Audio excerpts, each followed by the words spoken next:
5वीं बार रूस का राष्ट्रपति बनने के बाद व्लादिमीर पुतिन अपना पहला विदेशी दौरा कर रहे हैं। उनका 2 दिनों का चीन दौरा गुरुवार से शुरू हो रहा है। वे ये दौरा चीन के राष्ट्रपति शी जिनपिंग के न्योते पर कर रहे हैं। 6 महीने के भीतर पुतिन का ये दूसरा चीन दौरा है। ये रूस और चीन के बीच गहराते संबंधों का सबूत है। चीन पहुंचने से पहले पुतिन ने शी जिनपिंग की जमकर तारीफ की। एक इंटरव्यू में उन्होंने कहा कि वे शांति वार्ता के लिए तैयार हैं और वे चीन के 12 सूत्री शांति फॉर्मूले का समर्थन करते हैं। उन्होंने ये भी कहा कि चीन यूक्रेन युद्ध की परिस्थितियों को अच्छी तरह से समझता है, इसलिए वह एक ईमानदार मध्यस्थ बनने की कोशिश में है। पुतिन ने मल्टीपोलर वर्ल्ड ऑर्डर के प्रति शी जिनपिंग की प्रतिबद्धता की भी तारीफ की। यूक्रेन युद्ध की समाप्ति के लिए चीन ने 12 सूत्री शांति फॉर्मूला पेश किया हुआ है।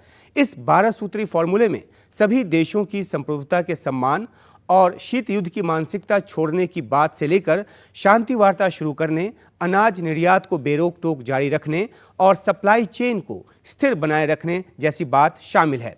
यूक्रेन और उसके सहयोगी पश्चिमी देशों को चीन का फॉर्मूला पसंद नहीं, लेकिन राष्ट्रपति पुतिन खुलकर इसकी तारीफ कर रहे हैं।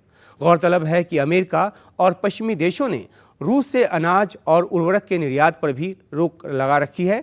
इसलिए रूस को चीन का शांति प्रस्ताव पसंद आ रहा है, क्योंकि वह इसे खोलने की बात करता है।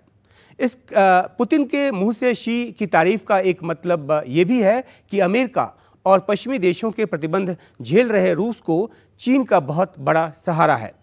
चीन रूस के कच्चे तेल का तकरीबन आधा हिस्सा खरीद रहा है। इससे रूस को भारी आर्थिक सहायता मिल रही है।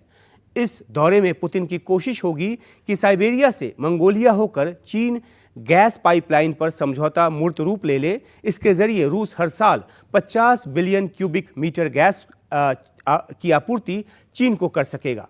नॉर्ड स्ट्रीम 1 के जरिए पश्चिमी देशों को रूस तकरीबन इतनी ही गैस बेचता था, जो यूक्रेन युद्ध शुरू होने के बाद क्षतिग्रस्त हो गया और निर्यात जो है वो रुक गया।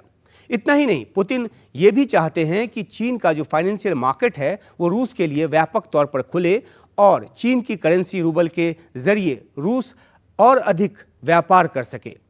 दूसरी तरफ चीन भी अमेरिका के दबाव से निजात चाहता है। 2 दिन पहले ही अमेरिकी राष्ट्रपति जो बाइडेन ने चीन के इलेक्ट्रिक व्हीकल्स पर 100% टैक्स लगा दिया। अमेरिकी उद्योग को चीनी उत्पाद से संरक्षण की दलील देकर 18 बिलियन के नए टैक्स जो हैं वो लगाया जाना चीन को नागवार गुजरा है। जाहिर सी बात है कि बीजिंग भी मॉस्को की तरफ देख रहा है। जहां तक भारत की बात है तो पीएम मोदी रूस के राष्ट्रपति पुतिन से कह चुके हैं कि युद्ध का काल नहीं है। भारत रूस और यूक्रेन दोनों को बार बार ये कहता रहा है कि युद्ध किसी समस्या का समाधान नहीं है, कोई भी हल बातचीत के जरिए ही निकलेगा। गौरतलब है कि चीन की जहां सिर्फ रूस सुन रहा है, वहीं भारत की बातों को यूक्रेन भी सुन रहा है। हालांकि भारत ने रूस की तरह कोई औपचारिक फॉर्मूला तो सामने नहीं रखा है, लेकिन भारत कह चुका है कि शांति प्रयासों के लिए वह हमेशा तैयार है। स्विट्जरलैंड में जून के मध्य में जो शांति सम्मेलन होने जा रहा है यूक्रेन के मुद्दे पर, उसमें रूस के हिस्सा लेने की कोई संभावना नहीं है। रूस इसे पश्चिमी देशों की पहल और शक के तौर पर देख रहा है।